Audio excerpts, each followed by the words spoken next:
Família tradicional.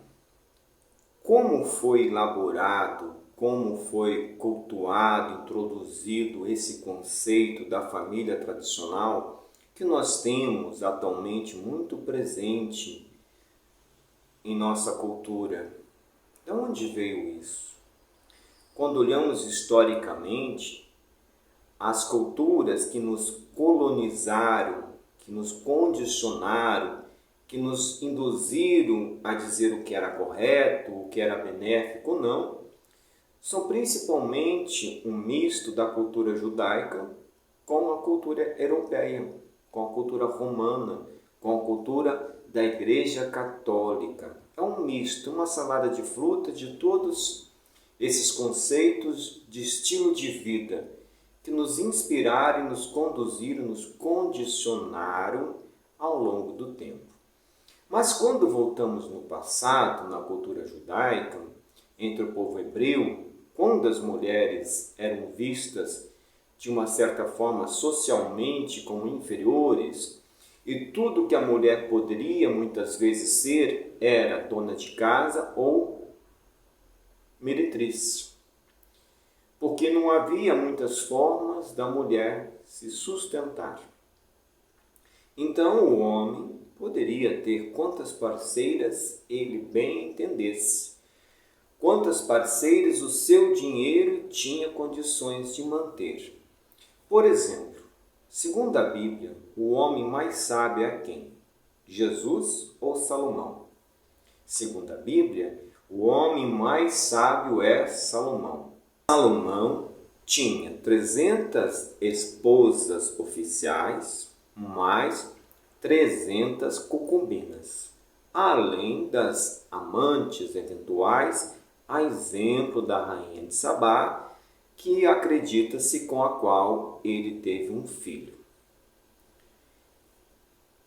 A família tradicional judaica entre o povo hebreu, então, era esta. Este era o modelo, onde o homem poderia ter quantas esposas bem entendesse.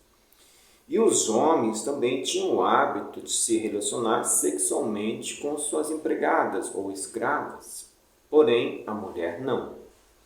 A mulher, caso ela traísse, dependendo do período da cultura judaica, dependendo do período onde que ela se encontrava, historicamente falando, havia um período, por exemplo, quando a mulher ela traísse seu esposo, ela era apedrejada. Veja, o homem tinha liberdade absoluta, ele podia trair, a mulher não. A mulher era condenada à morte. Era um estilo tradicional, era uma tradição. Nesse mesmo período havia outros tipos de família tradicional, pois cada povo tem o seu exemplo, sua referência do que é uma família, de acordo com a cultura. Porque o que vai moldando as famílias são os interesses econômicos. São os interesses econômicos que vai moldando a estrutura da família. Então, nessas culturas atuais, como era antigamente entre o povo hebreu, onde as mulheres não têm liberdade econômica, os homens podem ter quantas mulheres eles conseguirem. Então, se o homem tiver condições de ter 1000 mulheres, ele pode. Porque economicamente a mulher não representa algo expressivo, ela depende do homem. Para esta cultura, o modelo de família tradicional é este. Na Índia existe um povoado onde as mulheres casam com todos os irmãos de uma família. Então, se uma mulher casar com um irmão, e esse irmão tiver 7, casa com 7 irmãos. Porque economicamente aquilo é viável para aquele lugar. E assim, de acordo com cada necessidade cultural, as famílias vão se adequando, elas vão se moldando de acordo com a questão econômica. Então é a questão econômica, principalmente acima da questão religiosa, que vai conduzindo os formatos das famílias.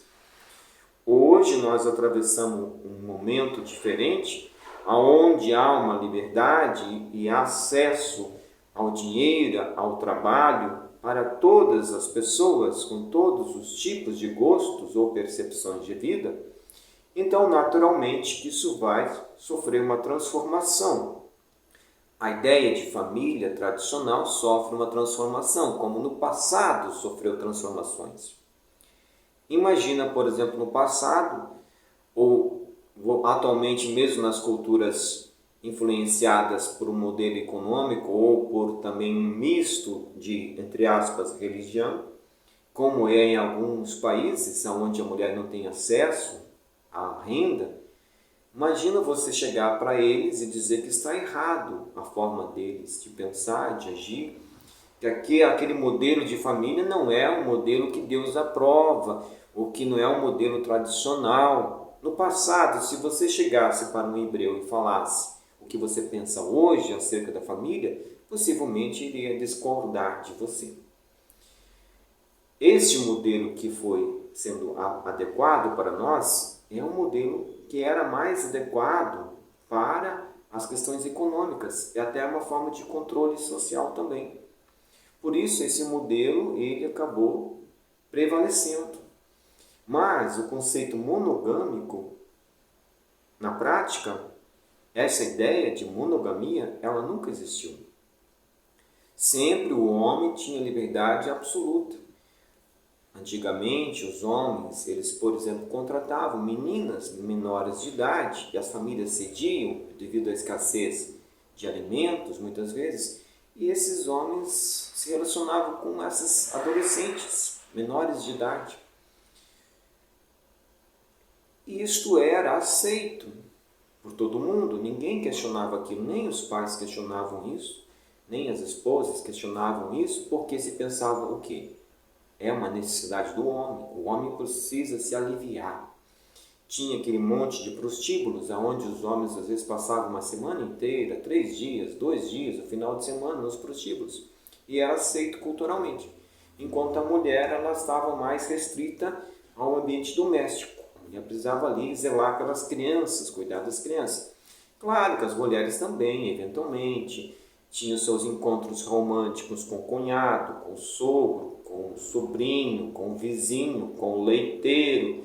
Daí que veio a história do leiteiro, é desse período onde os homens passavam pelas zonas rurais, pelas casas que estavam no campo, para recolher o leite. Às vezes o marido não estava em casa, estava na roça ou estava no prostíbulo, e aí o leiteiro dava uma atenção para aquela dona de casa.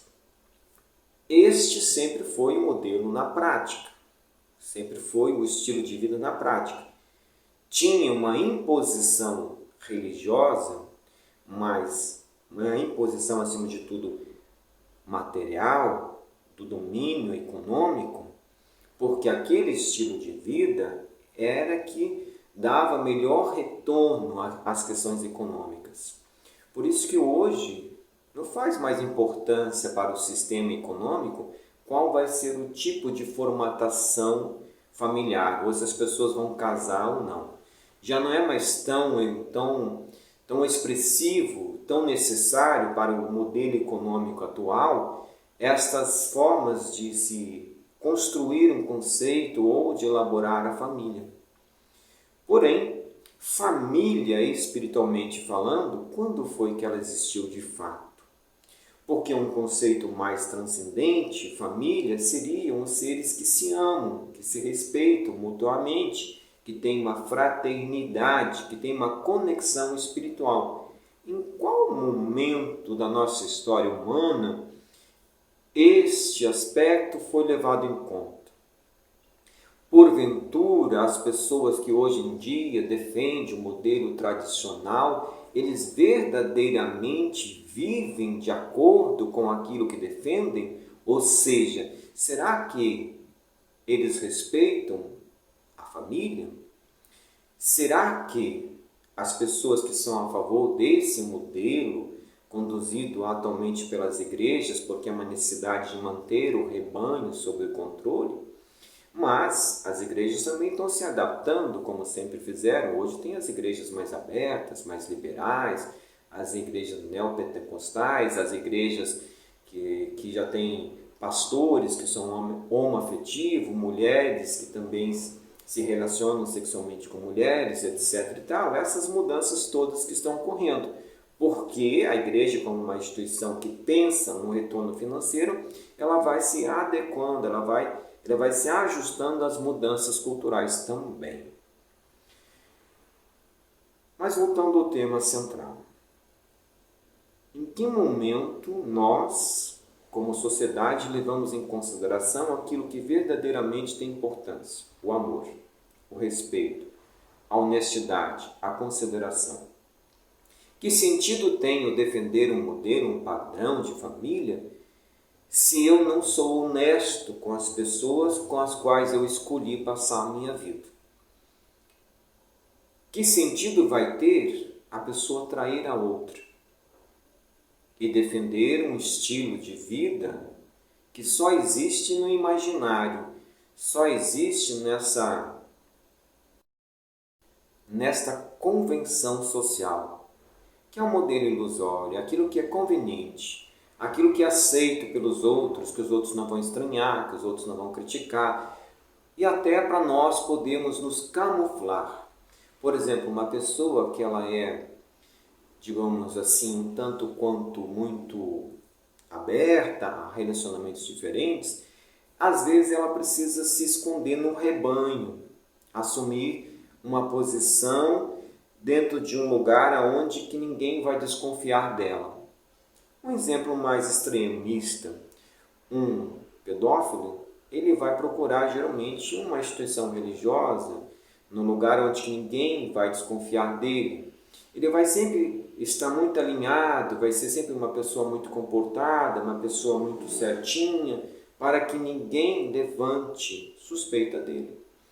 Então ele precisa se misturar com aquelas pessoas que são vistas como confiáveis, pessoas que passam assim uma credibilidade. Assim também as pessoas que não têm coragem de ser quem elas são, elas vão se misturar com as pessoas que o mundo ainda olha como pessoas corretas, pessoas honestas, mas nós sabemos que, na verdade, isto não existe, que as instituições religiosas são corrompidas, na sua maioria, e que as pessoas só procuram aquelas instituições porque elas acham que vão ficar ricas, porque elas vão obter uma cura, ou às vezes até para uma convenção mesmo social, porque é mais fácil transitar na sociedade quando nós somos aceitos. Aceitos o quê? Aceito o personagem social, enquanto na verdade, dentro de nós, na nossa intimidade, nós não somos aquela pessoa. Então, como existe um medo de não ser aceito, um medo de ser julgado, um medo de ser condenado, um medo de ser descoberto, é melhor se misturar com aqueles que têm ainda essa aceitação social e que são vistas como pessoas de bem, que defendem a pátria, a família, Deus acima de tudo, etc. e tal. É mais fácil ficar invisível, sem ser detectado, sem ser percebido como nós somos verdadeiramente. Historicamente, então, as famílias foram se adequando de acordo com as questões econômicas, que sempre a questão econômica e a religião entre aspas, os sistemas religiosos sempre são conectados um com o outro. Um precisa do outro para se manter. Então, é necessário ver o todo. Se você vê só o sistema econômico separado, você vê só o aspecto religioso separado, a gente perde o sentido de por que esses dois mecanismos sempre estiveram juntos ao longo do tempo.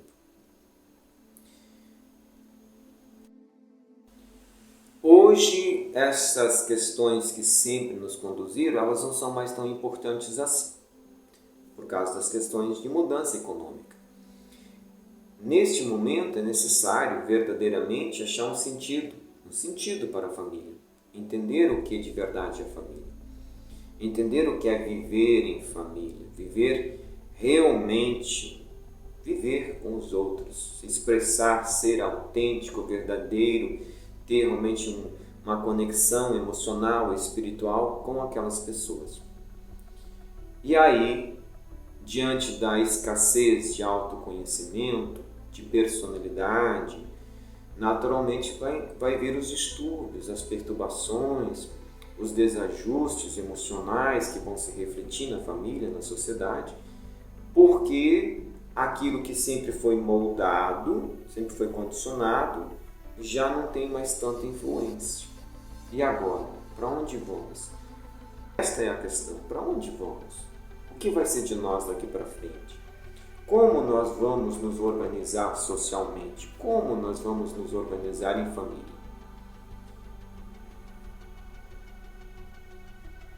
E aí, quem sabe, quando nós estivermos cansados de viver tão superficialmente, passamos a nos conectar emocionalmente com as pessoas, a respeitá-las, a amá-las, porque a única coisa espiritualmente que é levada em conta, que realmente tem expressão, realmente tem energia, vitalidade, o suficiente para curar e transformar, é o amor.